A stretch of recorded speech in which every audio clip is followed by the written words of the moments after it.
How to temporarily deactivate Instagram account. So go open your Instagram, proceed to your profile tab.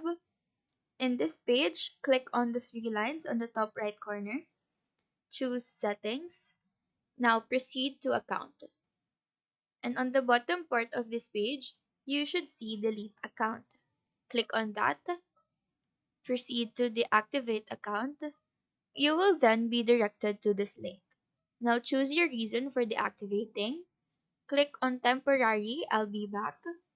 And if you scroll down, you will see the option on how long you want until your account automatically reactivate.